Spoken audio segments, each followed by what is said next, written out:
I am Suresh Chopra from Scholar Batch 7. My question is there any reference or proof of Judgment Day in religions other than Islam?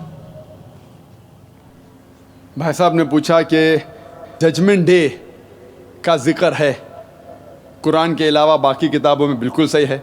मैंने कल जिक्र किया था कि हिंदू मज़हब में भी लिखा है, हिंदू मज़हबी किताब में वेद में लिखा है कि इम्तिहान होगा, फिर स्वर्ग और नरक में जाएंगे।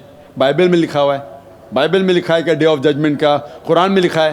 कुरान में लिखा है सूरह अल इमरान में सूरह नंबर 3 आयत नंबर 185 में, कुल्लु नफ्सिन ज़ायक़तुल मौत, every soul shall have a test of death.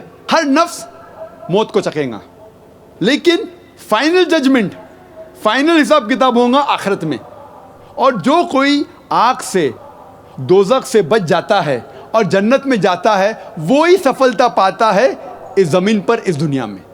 तो हिंदू धर्म किताब में भी लिखा है, बाइबल में भी लिखा है और कुरान में भी लिखा है।